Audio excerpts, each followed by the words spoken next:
UK की नई work visa immigration policy बहुत ज़्यादा बेनिफिट्स भी रखती है और एक दो इसके नुकसानात भी हैं। बहुत ज़्यादा बेनिफिट्स क्या हैं कि पॉइंट्स बेस्ड सिस्टम रखे गए हैं और 70 पॉइंट स्कोर करने वाले को डिफरेंट क्वालिफिकेशन की बुनियाद पे वर्क वीज़ा अप्लाई करने का मौका मिल पाया करेगा। लेकिन कनाडा और ऑस्ट्रेलिया के बरक्स यहाँ पे एज के कोई पॉइंट्स नहीं रखे गए, वर्क एक्सपीरियंस के कोई पॉइंट्स नहीं रखे गए, कोई कैप या कोटा नहीं रखा गया।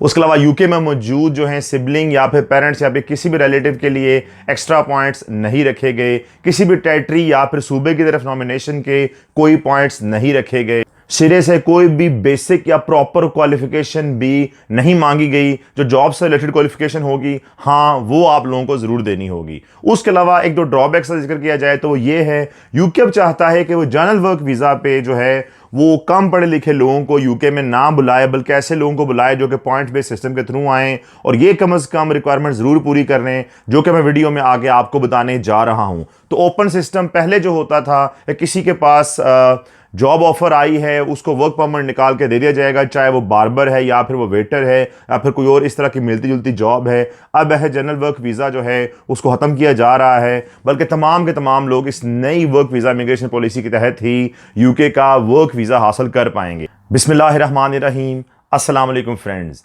यूके की नई वर्क वीज़ा इमिग्रेशन पॉलिसी के बारे में नए गाइडेंस नोट्स जारी कर दिए गए हैं एम्प्लॉयर्स के लिए। आपने शायद मेरी पिछली वीडियो में देखा हो जहां पे मैंने आपको बताया था कि 1 जनवरी 2021 से यूके ब्रेक्जिट के बाद अपनी नई इमिग्रेशन पॉलिसी लॉन्च करेगा, जिसमें वो स्पेशल रूट रख रहा है वर्क वीज़ा के लिए, जिसमें पूरी दुनिया से आए हुए लोगों को, प्रोफेशनल्स को वेलकम किया जाएगा उनकी कंट्री की बेस की बजाय उनकी स्किल की बुनियाद। इस पॉलिसी को लेके गाहे बगाहे नई इन्फॉर्मेशन आती रहती है, लेकिन इस वीडियो में मैं आपको कुछ मजीद मालूमात देने जा रहा हूं यूके बॉर्डर एजेंसी की जानिब से, जिसमें उसने 24 सितंबर 2020 को नए गाइडेंस नोट्स रखे हैं एम्प्लॉयर्स के लिए, जिनमें एप्लीकेंट्स के वीज़ा अप्लाई करने के लिए भी तमाम डिटेल्स रिलीज कर दी गई हैं। दो इसके बारे में फाइनल डिटेल्स आने वाले वक्त में मे बी अक्टूबर या नवंबर में फाइनलाइज की जाएं, लेकिन ये डिटेल्स भी ऑलमोस्ट मोर देन 90% फाइनलाइज्ड हैं। आगे बढ़ने से पहले मोहम्मद वाले मोहम्मद पर दुरूद शरीफ पढ़ने का शर्फ हासिल करेंगे। अल्लाहुम्मा सल्ली अला मुहम्मदिन व आले मुहम्मद। अब चलते हैं फर्दर डिटेल्स की तरफ कि वन बाय वन ये 70 पॉइंट स्कोर करना कैसे मुमकिन है और कौन से अफराद इस वीज़ा के लिए अप्लाई कर पाएंगे। सबसे पहले फ्रेंड्स, पहले सेक्शन में ये कहा गया है कि नॉन ट्रेडेबल पॉइंट्स पे आप लोगों को 50 के 50 पॉइंट स्कोर करने हैं। वो नॉन ट्रेडेबल पॉइंट्स कौन से हैं? फॉर एग्जांपल, आपके पास एक जॉब ऑफर होनी चाहिए यूके के लाइसेंस्ड स्पॉन्सर की जानिब से, एक ऐसी कंपनी हो जिसके पास लाइसेंस हो बाहर के ममालिक से लोगों को रिक्रूट करने का। अगर ये जॉब ऑफर आपके पास एक लाइसेंस्ड एम्प्लॉयर के पास से आती है, बल्कि किसी छोटी मोटी दुकान से नहीं या फिर लोकल एम्प्लॉयर से नहीं, तो आप लोग 20 पॉइंट स्कोर कर पाएं। नंबर 2 पे आपकी जॉब का स्किल लेवल मिनिमम जो है आपकी जॉब के रिक्वायरमेंट्स के लिहाज से कम RQF लेवल 3 पे होना जरूरी है। सादे अल्फाज में समझा दूं तो RQF लेवल 3 ऐसी जॉब्स होती हैं यूके में जिनके लिए कम से कम A लेवल स्टडीज लाजमी मांगी जाती हैं। लेकिन अगर आपकी जॉब जो है वो एक इंजीनियरिंग से रिलेटेड है तो आपके लिए जरूरी होगा कि आप लोग RQF लेवल 6 या 7 पे अपनी रेलेवेंसी साबित करें, यानी कि इंजीनियरिंग डिग्री साथ शो करें। वरना कम लेवल पे है जॉब तो आप लोग कम लेवल पे भी अप्लाई कर सकते हैं, इवन A लेवल्स के बराबर क्वालिफिकेशन जो कि 12 साल की स्टडीज बनती है उसके साथ भी। ये अगर आप लोग रिक्वायरमेंट पूरी करते हैं तो आप लोगों को दे दिए जाएंगे 20 फर्दर पॉइंट। आइल्स का स्कोर इंतहाई कम रखा गया है। जी हाँ, इंटरमीडिएट लेवल पे अगर आप लोग स्कोर करते हैं आइल्स में, फॉर एग्जांपल 4.5 बैंड, 4.0 से 4.5 बैंड, तो इंटरमीडिएट लेवल बनता है B1, जिस पे आपको 10 पॉइंट दे दिए जाएंगे। ये टोटल फ्रेंड्स पॉइंट्स बनते हैं 50। ये नॉन ट्रेडेबल हैं, इनमें कमी बेशी नहीं हो सकती। इनमें आप 7 बैंड भी आइल्स का स्कोर लेंगे तो पॉइंट्स आपको 10 ही मिलेंगे। अगर आपकी जॉब की रिक्वायरमेंट 12 साल का डिप्लोमा है तो वो भी आपको 20 पॉइंट्स ही देगा। अगर आपकी जॉब की रिक्वायरमेंट डिग्री है 16 साल की तो फिर भी आपको 20 ही पॉइंट्स मिलेंगे। यहां पे 50 स्कोर जब आप लोग कर लेंगे, हम आगे फर्दर 2 सेक्शंस की तरफ बढ़ेंगे। नंबर 1 सेक्शन है, उसमें रिक्वायरमेंट्स हैं सैलरी थ्रेशोल्ड की। नंबर 2 सेक्शन जो बताने लगा हूं वहां पे एक्स्ट्रा क्वालिफिकेशन के पॉइंट्स हैं। दोनों सेक्शन में से आप लोग सिर्फ एक से पॉइंट शो कर सकते हैं, यानी 50 आप में पहले सेक्शन में ले लिए। आगे 2 जो सेक्शन बताने लगा हूं बारी बारी, दोनों में से सिर्फ एक से आप लोग स्कोर जो हैं वो क्लेम कर सकते हैं, दोनों से।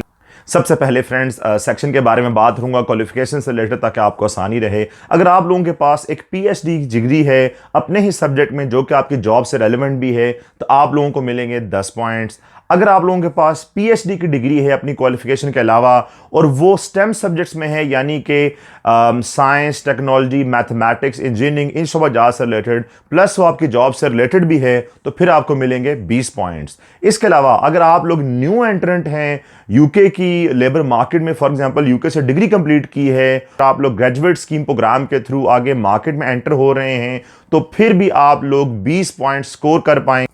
उसके अलावा अगर आप लोगों की जो क्वालिफिकेशन है और आपकी जो जॉब रिक्वायरमेंट है वो शॉर्टेज ऑक्यूपेशन लिस्ट में से है, जो रिलीज की जाती है हर दफ़ा यूके गवर्नमेंट की जानिब से हर साल, तो आप लोग जो हैं फिर भी 20 पॉइंट स्कोर कर सकते हैं। इन चारों चीज़ों में से सिर्फ एक में से 20 पॉइंट क्लेम करके आप लोग अपना स्कोर 70 पे पहुंचा के वर्क वीज़ा हासिल कर सकते हैं। फ्रेंड्स, यहां से एक बात और भी साबित हुई कि अगर आप लोग बेशक शॉर्टेज ऑक्यूपेशन लिस्ट के अलावा भी कोई जॉब फाइंड करते हैं, तो कोटे के बगैर आप लोग फिर भी यूके का वर्क वीज़ा हासिल कर पाओगे। ये तमाम चीज़ें अपनी जगह जो मैं सेक्शन अभी आपके सामने बयान करने लगा हूं, ये बहुत इंपॉर्टेंट है। ये सेक्शन है सैलरी का। यहां पे आके यूके ने काफी हद तक ब्रेक लगाई है, यानी उसने कहा है कि या एक स्पेसिफाइड थ्रेशोल्ड आप लोग सैलरी का पूरा करें, या फिर ऑन गोइंग जो सैलरी का रेट चल रहा है उसको फॉलो करें। फॉर एग्जाम्पल, यूके कहता है कि आपकी सैलरी सालाना जो है टैक्स के साथ जो है कम से कम 25,600 पाउंड्स होनी चाहिए यूके में, तभी आप लोग ये तमाम रिक्वायरमेंट्स पूरी करके अपना स्कोर क्लेम कर सकते हो। यहाँ पे एक और बात काबिल कदर भी है कि अगर आप लोगों का सैलरी थ्रेशोल्ड 20,480 पाउंड बनता है सालाना टैक्स के साथ, तो फिर भी आप लोग अप्लाई कर पाओगे यूके का वर्क वीज़ा। जबकि ऐसी सूरत में जो बाकी मैंने आपको पहले सेक्शन बताया है उसमें आप लोग पॉइंट स्कोर कर लो। तो पॉइंट्स इस सेक्शन में से कैसे दिए जाएंगे? ऐसा बंदा जिसका ऑन गोइंग रेट जो है सैलरी का मार्केट के लिहाज से अगर वो बनता है 25,600 पाउंड सालाना टैक्स समेत, तो उसको मिलेंगे 20 पॉइंट्स।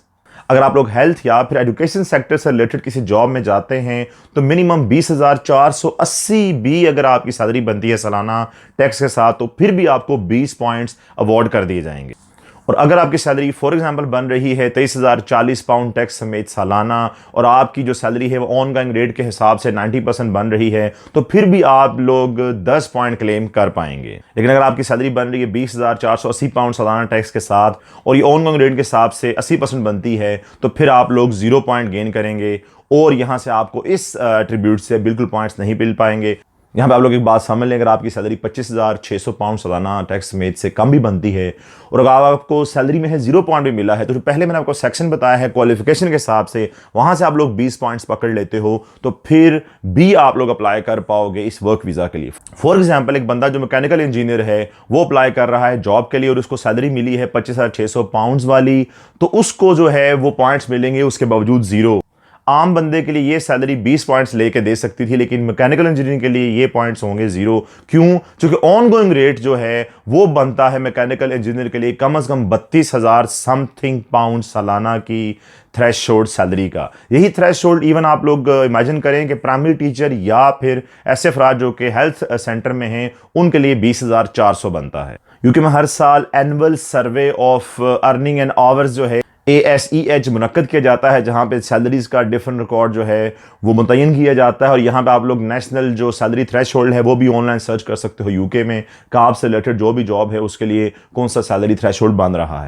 जो लोग क्यूरियस हैं कि जॉब कैसे मिलती है यूके में, वो नीचे डिस्क्रिप्शन में लिंक फाइंड कर सकते हैं वेबसाइट का, जहाँ पे उनको मैंने बताया है कि कैसे यूके में जॉब फाइंड करनी है। डिफरेंट तरीक़ाकार उसमें मौजूद है। इसके अलावा जो यूके की इमिग्रेशन पॉलिसी से रिलेटेड बाकी तफसीलात हैं वो भी नीचे डिस्क्रिप्शन में लिंक में मौजूद हैं। आप लोग वहां पे विजिट करके मजीद मालूमात चेक कर सकते हो। आप लोग कमेंट में भी मुझसे सवाल कर सकते हो, मैं कोशिश करूंगा आपके कमेंट का आंसर जरूर करूं। अपना बहुत सा ख्याल रखें। यूके की जब ये इमिग्रेशन पॉलिसी फाइनलाइज हो जाएगी अक्टूबर के एंड या फिर नवंबर में, तो मजीद इस पर मैं डिटेल्ड वीडियो वंस अगेन लेके आऊंगा। तब तक अपना बहुत सा ख्याल रखें। अल्लाह हाफ़िज़।